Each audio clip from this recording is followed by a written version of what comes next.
और हम सबके 3 तारीख के सुमावली के दूल्हा आदरणीय अजब सिंह कुशवाहा जी।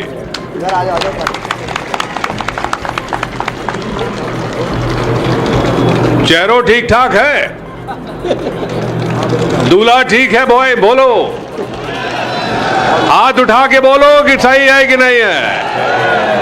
चलो, दूल्हा ठीक है, पास हो गया। सभा में उपस्थित हमारे सम्मानित बुजुर्ग, माताएं, बहन व प्रिय नवयुवक साथीगण,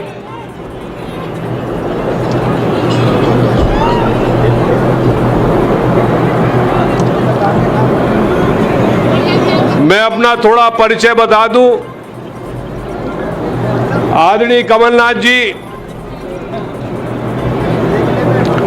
और हमारे पिताजी 1977 से सहयोगी रहे हैं। हमारे पिताजी स्वर्गीय अर्जुन सिंह जी 3 बार मध्य प्रदेश के मुख्यमंत्री रहे और इसी अंचल में चाहे वो मलखान सिंह हो, चाहे वो फूलन देवी जी का सरेंडर हो, तो उन्हीं के शासनकाल में हुआ। लेकिन आज हम यहां पर काहे के लिए उपस्थित हैं? बहुत सारे वक्ताओं ने किसी व्यक्ति को गद्दार कहा, मैं उसको दोष नहीं मानता हूं। जो परिवार की पृष्ठभूमि होती है, जो परिवार की पृष्ठभूमि होती है, वो देर सवेर निकल आती है। वही सिंधिया जी ने किया जो उनके यहां होता था।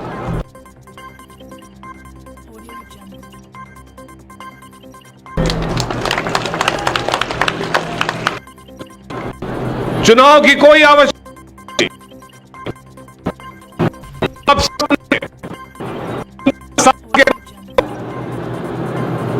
कांग्रेस पार्टी को सरकार सौंपी, पूरा प्रदेश थक गया था मामा के झूठे वादों से। पूरा प्रदेश समझने लगा था कि मामा का असली चेहरा क्या है। और 2018 में कांग्रेस पार्टी की सरकार आदरणीय कमलनाथ जी के नेतृत्व में दी। लेकिन हुआ क्या? जो यहां के विधायक थे, ऐदल सिंह कंसाना जी, जिनका नाम अभी तक किसी ने लिया नहीं, वो ऐदल सिंह कंसाना मेरे राज्य मंत्री हुआ करते थे जब मैं पंचायत ग्रामीण विकास मंत्री था। और कंसाना जी की एक बड़ी खूबी थी कि जैसे विधानसभा चालू हो और जिस दिन प्रश्नकाल हो, उसके एक दिन पहले अधिकारियों के साथ ब्रीफिंग के लिए मैं कहता था कि भाई राज्यमंत्री जी आप आ जाओ, कल विधानसभा में है अपना प्रश्नकाल, आप भी 2-4 प्रश्नों का उत्तर दे दो। तो कहते थे जी भैया मैं हाजिर हो जाऊंगा।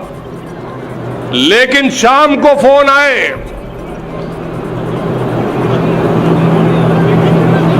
कि राहुल भैया मैं माफी चाहता हूं, मेरा रेत का ट्रक पकड़ गया इसलिए मैं वापस मुरैना जा रहा हूं। मंत्री की हैसियत से और आज तक उनका चरित्र नहीं बदला है। ये वही कंसाना जी हैं जिन्होंने कांग्रेस पार्टी को बेचकर आज भारतीय जनता पार्टी के उम्मीदवार बने। इन्होंने क्या नहीं बेचा? चंबल की रेत बेची, अवैध शराब बेचते हैं, टोल प्लाजा बेचते हैं, और यदि मैं कहूं वो कम है, मुरैना और चंबल का सबसे बड़ा माफिया का ग्रोह कौन है? वो ऐदल सिंह कंसाना है। और ये ऐदल सिंह कंसाना आपके वोट के आधार पर चुनाव नहीं लड़ रहा है, वो तो खरे खुलेआम कह रहा है ये 5 गांव चैना और अन्य जहां पर अल्पसंख्यक समुदाय के लोग रहते हैं, मैं वहां पर उनके कब्जा कर लूंगा, वोट डलवाऊंगा। वो खुलेआम कहता है कि मैं पुलिस के बल पर, सरकार के बल पर वोट डलवा लूंगा। अरे भैया, जनता जनार्दन आप हो, वोट का अधिकार आप में है, किसी दूसरे का अधिकार नहीं है। यदि एक दफे आपने कांग्रेस पार्टी की सरकार बनाई और वो छल कपट से गई, तो हमारा फर्ज बनता है भाइयों, दोबारा कमलनाथ जी को मुख्यमंत्री बनाने का, दोबारा कांग्रेस पार्टी की सरकार बनाने का।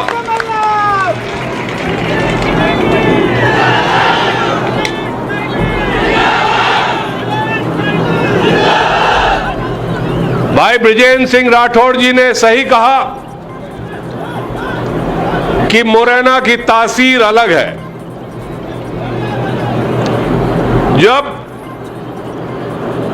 डकैतों का आत्मसमर्पण हो रहा था, मैं भी पिताजी के साथ आया था और रास्ते में वापस जाते हुए उन्होंने कहा कि मुरैना में एक खासियत है, मुरैना में एक खासियत है, यदि कोई व्यक्ति आत्मसम्मान के लिए गोली चला दे और मार दे तो व्यापक परिवार उनकी बचत करता है, लेकिन यदि कोई गद्दारी से, यदि कोई महिला के साथ छेड़छाड़ करे तो उसका परिवार पुलिस में सौंप देता है। तो आज आपके बीच में गद्दारी हुई है, आपके वोट को बेचा है ऐदल सिंह ने, तो भैया आपका भी फर्ज बनता है कि 3 तारीख को एक साधारण किसान भाई अजब सिंह कुशवाहा जी को आप अपना समर्थन दें, आप अपना सेवक बनाएं। हमें नहीं चाहिए कोई माफिया, हमें नहीं चाहिए कोई रेत का अवैध उत्खनन करने वाला, हमें ऐसा आदमी नहीं चाहिए जो गांव-गांव दारू बेचता हो, हमें ऐसा आदमी नहीं चाहिए जो टोल प्लाजा में चोरी करवाता हो, हमें ऐसा आदमी चाहिए जो आपकी सेवा कर सके। भैया सुनो, कुछ दिन पहले तक सिंधिया जी कहते थे टाइगर इज जिंदा, टाइगर जिंदा है अभी भी, ये सिंधिया जी कहते थे, लेकिन परसों क्या कहा, काला कौआ हूं मैं। भैया कौआ के बारे में आप अच्छी तरह जानते हो, अभी तो कुछ ही दिन हुए हैं टाइगर से कौआ बन गए, 3 तारीख के बाद वो क्या रहेंगे, क्या बनेंगे।